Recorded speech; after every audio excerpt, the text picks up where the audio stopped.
10월 3일 KMA 뉴스브리핑입니다. 대한의사협회 의료개혁쟁취투쟁위원회가 수가 정상화 등 6개 대정부 요구사항을 공개했습니다. 최대집 의협회장 겸 의쟁투 위원장은 올 하반기 총파업 투쟁을 예고하며 무기한 단식에 돌입했습니다. 최 회장은 2일 청와대 분수대 앞에서 기자회견을 열고 문재인 케어의 전면적인 정책 변경과 진료 수가 정상화, 한의사들의 의과 영역 침탈 행위 근절, 의료 전달 체계 확립, 의료 분쟁 특례법 제정, 의료에 대한 국가 재정 투입 등 의료 개혁을 위한 선결 과제를 밝혔습니다. 또 대국민 대회원 홍보를 시작으로 8월에서 9월 중 전국의사 대표자 대회를 개최한 뒤 9월에서 10월 중 제1차 전국의사 총파업을 진행하는 투쟁 계획도 공개했습니다. 이날 이촌동 의협회관 앞마당에 설치된 천막에서 단식 투쟁에 돌입한 최 회장은 의료개혁은 더 미룰 수 없는 시대적 과업이라며 의료개혁에 1차적 책임이 있는 정부와 국회에 결단을 촉구한다고 말했습니다.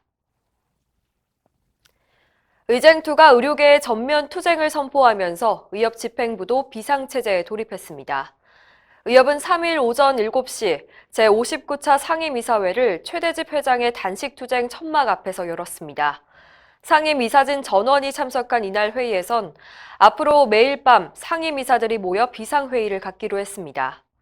또 최 회장의 단식 천막 옆에 임직원의 근무를 위한 천막을 별도로 설치하고 비상천막 집행부를 본격적으로 가동했습니다.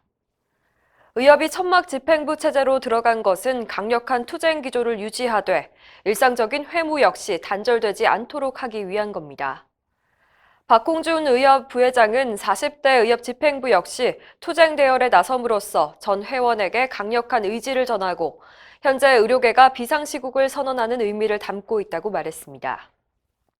정부가 2년 동안 추진한 건강보험 보장성 강화 정책에 대해 문재인 대통령이 직접 나서 국민들의 지지를 당부했지만 사회 곳곳에서는 우려의 목소리가 나오고 있습니다. 문 대통령은 어제 공단 일산병원에서 임기 내 보장률을 70%까지 올리는 것이 목표라며 2년 전에 한 정부의 약속은 굳건하다고 지지를 호소했습니다.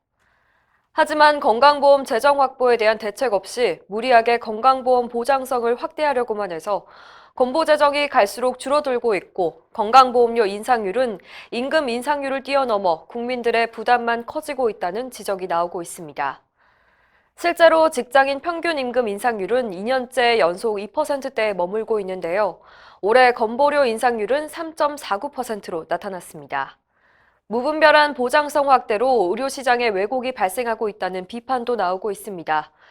일례로 MRI 급여화로 문턱이 낮아지면서 검사 건수가 1년 새 33만 건에서 77만 건까지 급증했고 이로 인해 정작 검사가 필요한 중증 환자들이 장시간 기다려야 하는 현상이 발생하고 있다는 겁니다. 정부는 지금과 같은 정책을 유지하겠다고 하는데 곳곳에서 터져나오는 문제점들은 어떻게 대처해 나갈지 지켜볼 필요가 있는 것 같습니다. 감정자유기법, 이른바 경혈 두드리기가 한방 신의료 기술로 인정돼 논란을 빚고 있는데요. 신의료 기술 인정의 결정적인 근거가 된 논문이 4년 전 평가 때는 퇴짜 맞은 논문인 것으로 드러났습니다.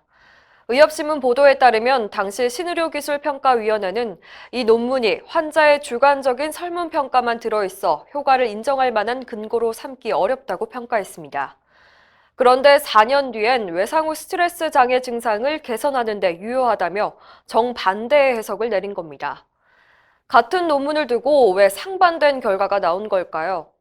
한국보건의료연구원 관계자는 논문에 포함된 평가 지표가 달라졌다고 설명을 했지만 뭔가 궁색해 보입니다. 경혈 두드리기의 신의료 기술 평가를 맡은 소위원회는 7명으로 구성됐는데요.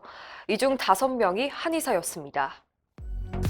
이상으로 뉴스브리핑을 마칩니다. 자세한 사항은 의협신문을 참고하시길 바랍니다.